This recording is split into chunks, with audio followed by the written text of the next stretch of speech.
In an ancient land known only as Yardtopia, one devious gardener must fight with an ancient and destructive crazed lawnmower in order to mow all of the grass without wrecking either himself or the townsfolk. Welcome back, ladies and gentlemen, to the Chupacabra's Lair.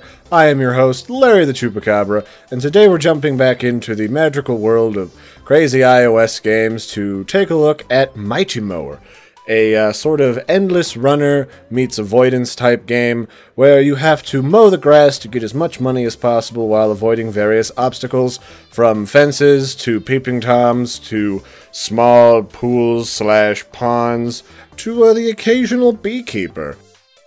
So yes, our adventure begins on some presumably fine weekend day, and we're out mowing lawns, presumably for a quick extra bit of cash or some beer money for Sunday, or maybe we got a party planned for Tuesday, and, well, wouldn't you know it, our lawnmower's on the fritz, and it's kind of gone a little bit haywire and wacky, and, well, we've grabbed a hold of it, and wouldn't you know, now we just got to avoid crashing into stuff and getting murgled, or at least trying not to destroy half the neighborhood and getting sued. So away we go, up over fence tops and brushing just down low underneath of a demolition machine that looks like it's got the rabbit from Donnie Darko driving it around, so clearly this neighborhood's got a serial killing problem. And, yeah, you just have to avoid all of the various obstacles by jumping in time, and I actually got a pretty good kick out of the humor in some of these obstacles. When you jump over the peeping Tom who's perving on some lady in a bikini sunbathing, you actually whisk the top of his head off so he's got a bald patch where there's no hair. Or if you crash into him, he just gets his head plunged through the fence, and now the lady knows that he's been checking her out, and then you end up waterlogged, and you get pulled up by the creepy guy in the wrecking ball who's got a crane too, and he's just like, I got your back, buddy. Hope no one knows that you're missing. Seriously, though, that guy in a rabbit costume, totally serial killer vibe, and I love it. But, yeah, I totally dig a lot of the humor. There's even, like, a little rabbit in there who's just like, yo, watch it, pal. He's cute and kind of funny. But, yeah, I dig it. I think the only thing about that core mechanic of, you know, making sure you jump that kind of bugs me is that because the game is in portrait mode, you don't get a whole lot of time to react to stuff going on around you. Like, you pretty much see it, you've got like a couple seconds, then you gotta press to jump, and then if you don't hit it quick enough, you hit the hitbox and you crash, and then you've lost life. And so I was wondering about that, and I actually saw that the guy who makes it on Twitter is actually putting in a landscape mode. So hopefully that actually kind of fixes some of my problem, just because sometimes I need a little bit of time to analyze the obstacle coming up. For example, the beehives. I mean, I don't think I've ever met someone who has an old school beehive in their backyard, but there's some amateur beekeeping enthusiasts who have a yard full of pollinators and dudes in white suits.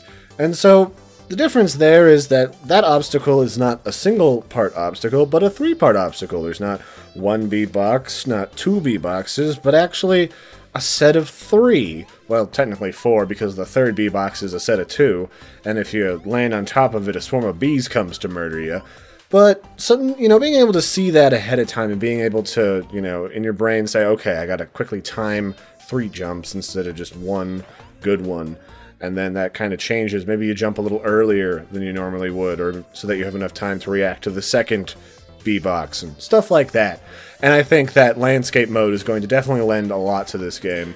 But other than that, I mean, it's got a really strong humor. I get a real kick out of that at every level, and then yeah, it was pretty fun. And then, of course, the art style is very retro, it's very classic, but it's very clear and definitive.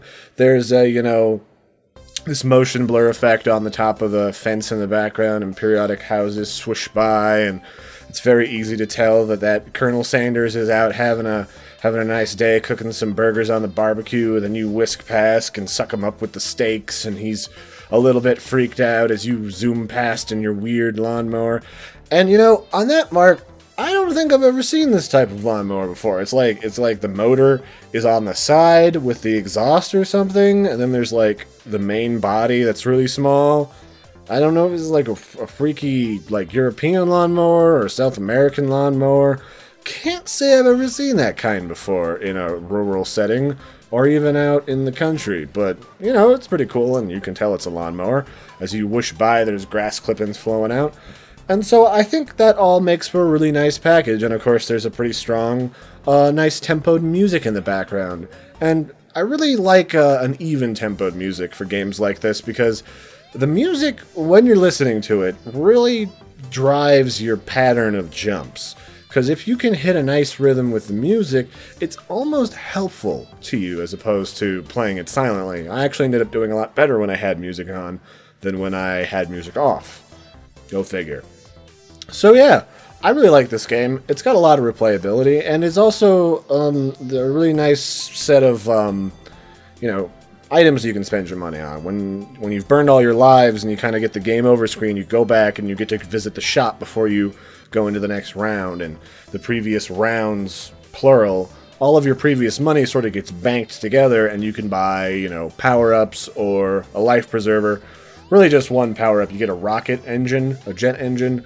Not sure what this does. I was never really keen on that, but the life preserver, if you fall in the pond, it kind of like puts down the buoy and, you know, gives you a mulligan on that particular pond. And then, of course, the extra life gives you an extra life. And the one thing I'd say about this is I like where this is going, and I like the sexy lady at the repair shop who's selling it to me, but at the same time, I wouldn't mind like a little bit more diversity, just so you kind of have the option of buying an item that kind of gives a particular obstacle that you find yourself having trouble with. For example, maybe you buy bug repellent, so in case you land on the bee box wrong and the bees come after you, you see like the guy on the mower quickly turn around and spritz in the air and all the bees flop on the ground. Or maybe you get like a springboard that lets you get like one mulligan on like a fence, because the fences were something that got me a lot. The fences in like the first bee box, 90% of the time, are what gibbed me. Or maybe you get like a head cushion so that when you duck underneath of the wrecking ball, you don't get kerschmackled in the forehead, and you know, you kind of get like a pass on that. Or, you know, anything like that. And I think it would be pretty easy to implement that. Maybe not too many. I think there should always be an obstacle that's always gonna be a problem. Just gives you a particular kind of challenge. And I think you're pretty good to go. That's really all the only things that I had to talk about. It's kind of was a little wiggy with me initially, with determining between the duck mechanic, where you kind of press and hold to duck, and you swipe to jump. I almost feel like you could kind of separate on the sides of the screen the different actions. Like maybe you click anywhere on the left side of the screen to duck, and you click anywhere on the right side of the screen to jump. But I didn't have too much trouble. I mean, it gibbs me occasionally, but that's true of any game with a lot of swipe mechanics. Sometimes you swipe a little bit wrong, and the computer gets confused, and you get murdered. That's life. So, you can pick this game up for free on iOS, it's for iPhone, and it's for iPad, and maybe in the future on Android. It's ad-supported. I may or may not have put that in here. So, but it's not the kinds of ads where like every other turn you get a giant pop-up. I hate those. If you're an app developer, I know it probably helps you get more clicks on your ads, but it's the most annoying thing ever. So if you're going to do that in your game, give me like a 99-cent version I can pay for to get rid of that. Seriously, that's annoying. But otherwise, 2 thumbs up. It was a lot of fun, and once the landscape mode gets added in later this month, next month, I think it'll be really smooth and really solid. So I've been your host, Larry the Chupacabra. Give this thing a click. You can find the links in the description, and I will catch you next time. Toodaloo. Don't forget to like and subscribe.